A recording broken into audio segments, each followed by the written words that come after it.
నిజామాబాద్ జిల్లా బోధన్ పట్టణంలో గల నిజాం షుగర్ ఫ్యాక్టరీ పునఃప్రారంభానికి కాంగ్రెస్ ప్రభుత్వం కట్టుబడి ఉంటుందని రైతులతో ముఖాముఖి చర్చా వేదికలో పరిశ్రమల శాఖ మంత్రి శ్రీధర్ బాబు తెలిపారు.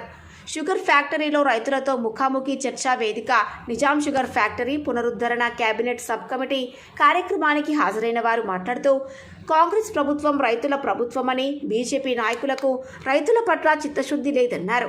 తొందరలోనే నిజాం షుగర్ ఫ్యాక్టరీ పునఃప్రారంభానికి కృషి చేస్తానని తెలిపారు. రైతులకు అవసరమైన పరిశ్రమలను తీసుకొస్తామని, రైతులకు కావలసిన ఫుడ్ ప్రాసెసింగ్ పరిశ్రమలను స్థాపనకు కృషి చేస్తామన్నారు. ఈ సందర్భంగా ఫ్యాక్టరీ యంత్రాలు, భవనాల తీరును పరిశీలించారు. అనంతరం ఫ్యాక్టరీ కార్మికులతో ముచ్చటించారు. కార్యక్రమంలో స్థానిక ఎమ్మెల్యే సుదర్శన్ రెడ్డి, పరిశ్రమల శాఖ మంత్రి Sridhar Babu, MLC Jeevan Reddy, Bhupath Reddy, Enugu Ravinder Reddy, municipal chairperson Padmavathi, collector Rajiv Gandhi Hanumanthu, రైతులు, నియోజకవర్గ నాయకులు, ప్రభుత్వ అధికారులు తదితరులు పాల్గొన్నారు. ప్రభుత్వ పరంగా ప్రోత్సాహం చేపించి ఇక్కడ చిన్న పరిశ్రమలు కానీ రేపు రాబోయే కాలంలో సూక్ష్మ మధ్యతర పరిశ్రమలకు సంబంధించి ఒక పాలసీ విధానాన్ని తీసుకొస్తున్నాం. 10 సంవత్సరాల కాలం పాటు ఎవరైనా చిన్నవాడు లేకుంటే రైతు సోదరులు చిన్నగా పరిశ్రమను పెట్టుకోవాలి అంటే ఒక పాలసీ లేదు. ఆ పాలసీని తీసుకొచ్చి వారిని ప్రోత్సాహం చేసే విధంగా కొత్త ఎంఎస్ఎంఈ పాలసీని తొందరలోనే ఇంకో 10 రోజుల్లో తీసుకురాబోతా ఉన్నాం. ఆ క్రమంలో నేను పారిశ్రామికవేత్తనైతానని ఒక చిన్న స్థాయి ₹1,00,000, 10 లక్షలు, 20 లక్షలు, 30 లక్షల రూపాయలతో నాకున్న ఆలోచనలు ముందుకు పెట్టి పరిశ్రమను పెట్టాలని ఆలోచన చేసే వారికి ఒక అవకాశం కల్పించే భాగ్యంలో ఈరోజు ఒక పాలసీ విధానాన్ని, ఒక విధానపరమైన నిర్ణయాన్ని తీసుకురాబోతా ఉన్నాం. దాని క్రమంలో వారు ఎదిగి ఈరోజు ఉదాహరణగా నిలబడే ప్రయత్నంతో పాటు షుగర్ ఫ్యాక్టరీ ఉంది. దీనిపైన ఆధారపడి ఉన్న మంది రైతు సోదరుల విషయంలో ఆ కార్మికులు వస్తే పాపం కార్మికులకు సంబంధించి 2015లో లే ఆఫ్ అయితే ఈ రోజు వరకు కూడా మాట్లాడకుండా బీజేపీ పార్టీ ప్రభుత్వం మోడీ గారు వచ్చిన మొన్న ఈ మధ్యలో 2 నెలల కిందనో 3 నెలల కిందనో నిజామాబాద్కి వచ్చారు. వీటి విషయంలో మాట్లాడలే. రేపు రాబోయే కాల ఆయంలో కూడా ఈ ప్రాంత రైతు సోదరుల గురించి నిజంగానే వారి గొంతు విప్పే ఒక ఆలోచన చేసే నాయకుడు రేపు రాబోయే పార్లమెంట్ ఎన్నికల్లో అవసరం. ఆ సందర్భంలో మీరు అందరూ కూడా ఆలోచన చేయాలి. ఎందుకంటే రాష్ట్ర ప్రయోజనాల గురించి, తెలంగాణ రాష్ట్రానికి సంబంధించిన రైతాంగ సోదరుల సమస్యల గురించి పార్లమెంట్లో గలం విప్పే నాయకుడు ఉంటే ఈరోజు 3,500 ఉన్నది 4,000 తీసుకురావడానికి, వారి దృష్టికి తీసుకురావడానికి, మన మొర వినిపించడానికి ఒక నాయకుడు అవసరం. సందర్భంలో కూడా ఈరోజు మేము వెనకాడతలేం. సలహా సూచనలు తీసుకొని ముందుకెళ్లే ప్రయత్నం చేస్తాం. దాంట్లో ఎక్కడ కూడా ఇబ్బంది రాదు. ఇంతకుముందే చెప్పారు, మరి మా జీవన్ రెడ్డి గారు కూడా ఖచ్చితంగా చెప్పారు, రైతు బంధు ఎవరికి ఇస్తుండ్రు. రైతు బంధుకు సంబంధించి గుట్టలకు, అదేవిధంగా ఎక్కడెక్కడైతే ఇల్లులు కట్టుకుంటున్నారో అది వ్యవసాయ భూమిగా చూపెట్టి వారు కూడా తీసుకున్నారు. రియల్ ఎస్టేట్ వ్యాపారులకు అందరికీ అందజేస్తున్నారు, బంద్ చేయాలంటున్నారు. రైతులు కూడా అదే కోరుకుంటున్నారు అని చెప్తున్నారు. అదేవిధంగా వారు చెప్పింది ఏంటంటే, వారి సలహా ఇచ్చింది ఏంటంటే 5 ఎకరాల లోపు ఉన్న వాళ్ళకు ఒక తీరుగా చూడండి, దానిపైన ఉన్న వాళ్ళకి ఒక తీరుగా చూడండి.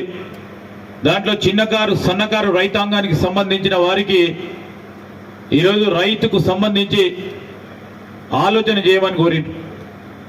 డ్రిప్ ఇరిగేషన్ ఆ రోజు మన ప్రభుత్వ హయాంలో 2014 కంటే ముందు బోధన్ నియోజకవర్గ కేంద్రంలో మీ అందరి అభిమాన నాయకుడు, మా కాంగ్రెస్ పార్టీ సీనియర్ నాయకులు, సీనియర్ శాసనసభ్యులు, మాజీ మంత్రివర్యులు పెద్దలు సుదర్శన్ రెడ్డి గారి అధ్యక్షతన జరుగుతూ ఉన్న ఈ కార్యక్రమంలో మాతో పాటు ఇక్కడికి విచ్చేసిన కమిటీ సభ్యులు, మాజీ మంత్రివర్యులు, ప్రస్తుత గౌరవ శాసన మండలి సభ్యులు పెద్దలు జీవన్ రెడ్డి గారు, మేమందరం కూడా కూర్చొని నిజాం షుగర్ ఫ్యాక్టరీకి సంబంధించిన అంశం విషయంలో మనం ఏం చేయాలి, ఏం కసరత్తు చేయాలి, ప్రజల నుంచి వచ్చే ఆలోచన ఏంది, దాన్ని తీసుకునే ప్రయత్నంలో మేము అందరం వచ్చినాం ఇక్కడికి. ఆ వచ్చిన క్రమంలో వస్తూ పెద్దలు సుదర్శన్ రెడ్డి గారు అనేక సమస్యలను కానీ వారికి ఉన్న అనుభవం రీత్యా ఏ విధంగా చేస్తే బాగుంటుందని 3.5 గంటల పాటు ఇదే చెప్పింది. వారికి ఉన్న ఆలోచన మెరుగు కానీ ఒకటే, వారికి ఇక్కడ ఉన్న ఆలోచన ఏంది, దీన్ని ఎట్లయినా తెలిపియాలి, రైతులకు మేలు చేసే కార్యక్రమం చేయాలి.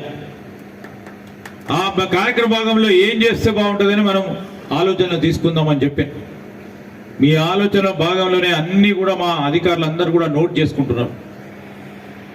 క్రమేణా మనం ఏం చేయాలి, ఈ నష్టపరిచిన టీఆర్ఎస్ పార్టీ ప్రభుత్వం ఇక్కడ ఉన్నది మొత్తం అడ్డగోలుగా ఇష్టరాజ్యంగా నిర్ణయాల వల్ల ఈరోజు బంద్ అయింది.